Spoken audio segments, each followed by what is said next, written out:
cross-border has massive opportunities still, despite all the political tensions we're reading about. And that's because from an investor standpoint, when I look at China, I look at it as a hotbed of innovation. And as a place where there's massive experimentation, there are so many startups that I can study that are doing things differently than what I see in the US. And so I'm regularly studying companies in China to see what I can learn to help me make better investments here. And when we did the investment in Lime, for example, that is 100% because my friends were investors in OFO and Mobike. And I had 10 months of game film to see how those ideas would work in China. And then I could then apply my own understanding to whether or not there was a last mile transportation problem here in the States. So despite all the things that are happening between US and China in a political realm, I think the opportunity to learn from China and to do cross-border business is still very high. Things are changing though to the extent that I think the Chinese infrastructure for consumer internet is now drastically different than the States. So the learnings are harder to come by. So I'll give you an example, Pinduoduo. That, if you take the exact same product and launch it in the States, I don't think it will do well. Because we don't have the WeChat network, we don't have the same mobile payment idea, the same digital payment behavior, and you're not going to necessarily post those things on your Facebook, and if you're using email to share a group deal, you can't email hundreds of people at once, right? So I think there's still lots of cross-border learnings to be had, but it takes a different depth and understanding of the China market to pull them out. Well, it's an interesting way to think about where the opportunities do or don't lie, because it's not really necessarily a question of culture or of politics, but rather is the platform, is the infrastructure one that a US-style company can build upon or not? And I think that this sort of rapid expansion of mobile payments and all of the ancillary services that get built on that have created a different innovative platform for China, right? So talk a little bit about what's so important about that. I mean, you've mentioned this idea that they've got a mobile-first mentality, for example. I think the deep penetration of Alipay and WeChat payments in China is creating the infrastructure necessary to allow for more innovative business models. And I think when you look at Alipay and you say, wow, it's so great, I don't need to take out my credit card, that I think is completely missing the point, because it's not that hard to take out your credit card. It's actually just as fast to take out your credit card as it is to open your Alipay account. But the benefit of having deep integration with Alipay and WeChat payments is all kinds of businesses across the internet, online and offline, can now utilize these payment mechanisms and facilitate microtransactions. And you have apps and products in China that can charge 1 renminbi, 5 renminbi. And in the States, if you charge 50-cent credit card transaction, you're barely making money because of the credit card fee. So the infrastructure is fundamentally different in China now from a payments perspective that will allow for new business models there that will be harder to replicate here. I partly come from the crypto blockchain world, of course, and we quite often obsess with the possibilities of microtransactions, because it's not that, it is exactly that point, that it's not about doing payments, the same sorts of payments you do now differently, but rather opening up the possibility for a whole realm of different value exchange propositions that you never had before. And so, that being the case, if that's where, in some respects, on that level, China is going to be essentially leaving the United States behind, what needs to happen here, because China was able to leapfrog in many respects from a sort of a very analog, paper-based payment system with a minimal amount of credit card penetration to then suddenly have this big digital thing. The US has a largely card-based infrastructure.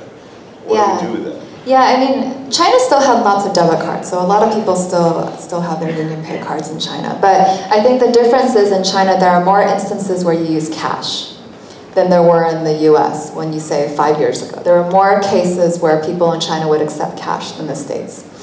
And therefore, because it was a very cash-based society, digital payments is clearly better than paying with cash. Unclear if mobile payment is clearly better for a consumer. from an ease standpoint than a credit card, but it's definitely better than cash, right? And I think that's why mobile payments has not taken off in the same speed in the States, because you have to replace something that was cash-based or check-based, something that was very high friction to pay with. Yeah, I mean, you also have to start to figure out a way, once you get that, I mean, the benefit to consumers would seem to me, all of these incredible services that, you know, get built on top of that as a sort of a second round. It's the first round that seems rather pointless to an American.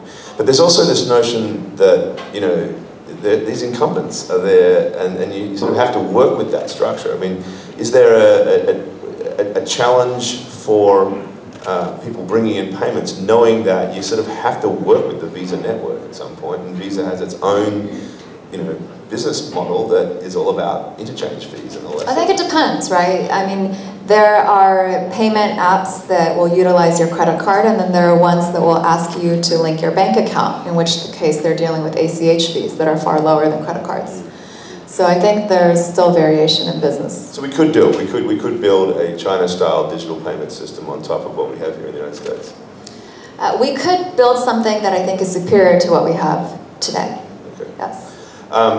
So, you know, again, you talked about sort of mobile first. There's a mindset as well that I think is a little different that I find very interesting. That the idea that this device in my hand is where you focus all of your attention, it's not just a replication of a website. Talk a little bit about that if you don't mind. Yeah, I think China is far more mobile first, and now it's shifting to mobile only.